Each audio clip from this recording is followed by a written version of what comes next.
Bene data bakundwa b'umwami Yesu Kristo, mwese abakurikira izi nyigisho tubahaye ikaze mu biganiro bya Saveur Divine. Ibi biganiro mu bitegurirwa n'abavugabutumwa bwiza batandukanye, akaba ari umuhamagaro ugendera ku ijambo ry'Imana byanditse mu gitabo cy'ubutumwa bwiza uko bwanditswe na Matayo ibice 24 umurongo wa 14. Kandi ubutumwa bwiza bw'ubwami buzigishwa mu isi yose ngo bube ubuhamya bwo guhamiriza amahanga yose, nibwo imperuka izahera ko ize. Ibi biganiro mubikurikira ku channel ya YouTube yitwa Saveur Divine. Tubifurije kugubwa neza. Imana Data ari nayo so ibaha umugisha.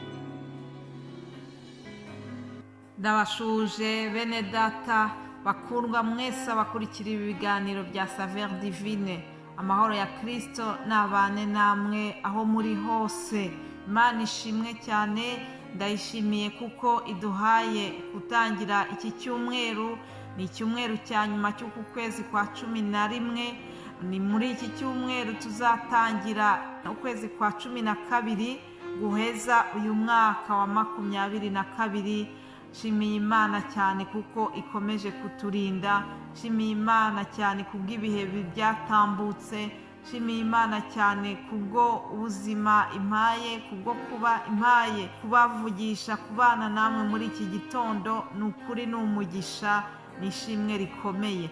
Reka dutangire iki cyumweru dushima Imana, kandi iki cyumweru cyose tuzavuga ku mashimwe, tuzavuga ku mumaro wo gushima Imana. Imana ikunda umutima unyuzwe, umutima ushima, umutima utibagirwa ibyiza yakoze mu buzima bwacu.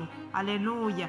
Reka dusome Zaburi 103, iravuga ngo mutima wanjye himbaza Uwiteka, mwabindimo byose mwe muhimbaza izina rye ryera. Mutima wanjye himbaza Uwiteka, ntiwibagirwe ibyiza yakugiriye byose. Haleluya.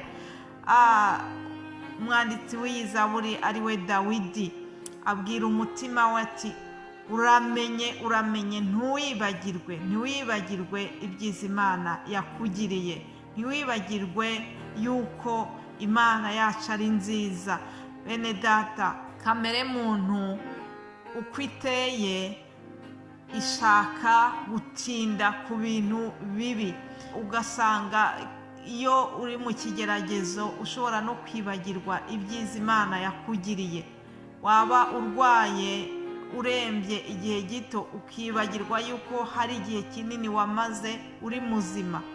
Waba ufite ikintu kikubabaje cyane, umuntu yaba yakubabaje yakugiriye ikintu kibi, kikaza kigashaka kuba cyasibana n'ibintu byiza byose yari yaragukoreye mbere yaho, ariko ntabwo ariko dukwiye kugenza. Ni ukuri tugomba kwinginga Imana kugira ngo tugire umutima unyurwa, umutima ushima, umutima wibuka ibyiza, umutima wibuka ibyiza Uwiteka yadukoreye. Rero Dawidi aravuga ati, afata icyemezo mu mutima we, aribwira ati wowe mutima wanjye ndagira ngo nkubwire ngo himbaza Uwiteka, ntiwibagirwe ibyiza byose yakugiriye. Umukozi w'Imana Pawulo nawe yuzuye uyu mwuka wo gushima yandikira Abefeso mu gice cya mbere cy'Abefeso umurongo wa 3 arababwira ngo Imana y'umwami wacu Yesu Kristo ari nayo se ishimwe kubera iki?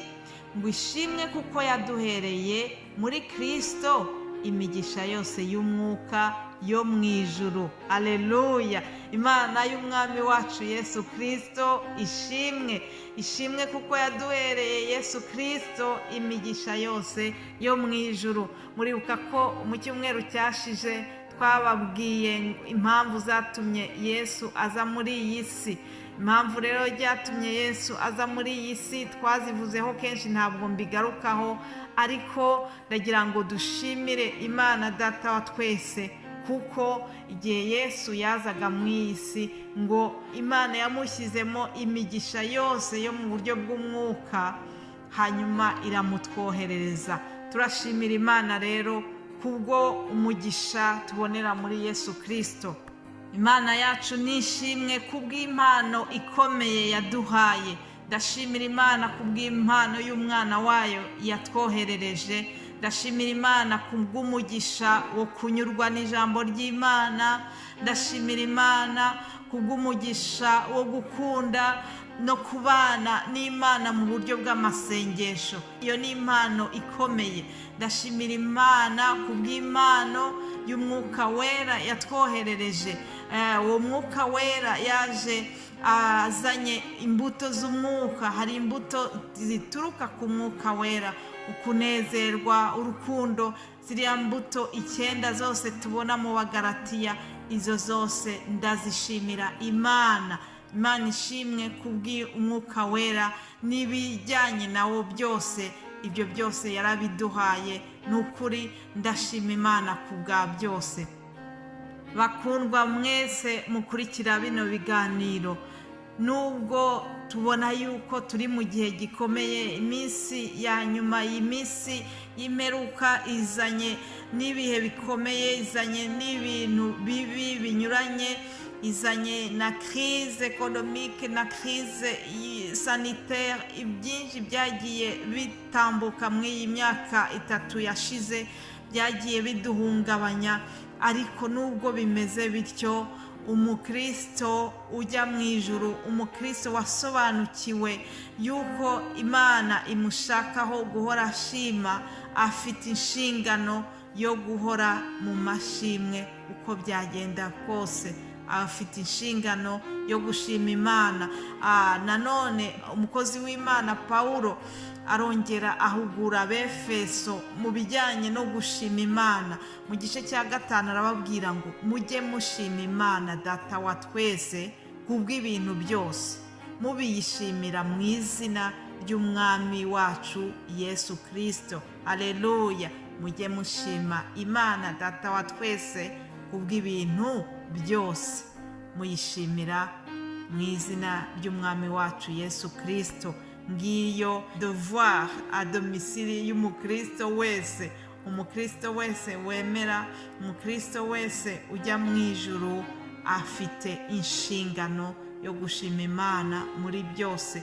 Hari igihe biba bitatworoheye, biragoye gushima Imana wapfushije, biragoye gushima Imana warembye, ariko ijambo ry'Imana rirongeye riraje rirabitwibukije. Reka tube abashima, reka twinginge umwuka wera aduha imbaraga zo gushima Imana mu byo tunyuramo byose. Gushima Imana Data wa twese muri byose bifite inyungu. Burya umukristo uhora mu mashimwe afite imigisha. Hari imigisha ahabwa mu buryo budasanzwe kubera yuko afite umutima ushima. Tuvuye no mu by'umwuka, muzi neza yuko iyo ubona umuntu ushima, ugira umutima wo kunyurwa, ugira umutima wo gushima, umwana wihutira gushima icyo umuhaye cyose, umva unezerewe, ukumva wamuha icyo agusabye cyose, kubera yuko ubona yuko afite uwo mutima wo gushima, afite uwo mutima unyurwa, afite uwo mutima wo kunezezwa n'ibyo wamukoreye n'ibyo wamuhaye.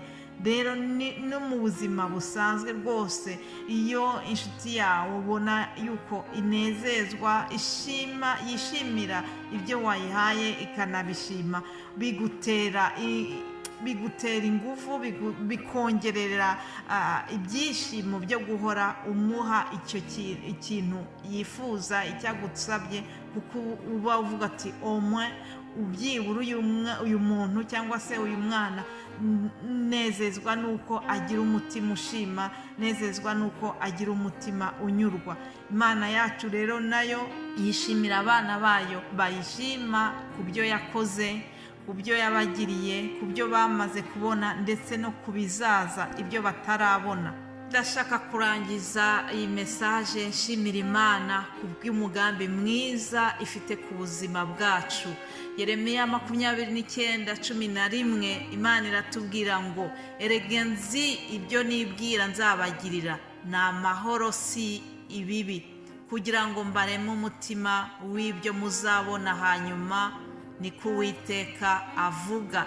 Imana ishimwe, Uwiteka ashimwe cyane kuko adufitiye umugambi mwiza ku buzima bwacu. Uwiteka nashimwe ku byo yamaze kudukorera n'ibindi azadukorera. Mbifurije icyumweru cyiza, icyumweru cy'amashimwe kubwo ibiri imbere ndetse n'ibyatambutse. Imana ibaha umugisha mwese abamaze kumva iyi nyigisho, kandi ndabifuriza kuzakomeza gukurikirana ibyo bene data bazatugezaho binyuze muri iki kiganiro cya Saveur Divine. Icyubahiro kibi cy'Imana muri byose, ni mu izina rya Yesu Kristo nabasangije iri jambo. Amen, amen.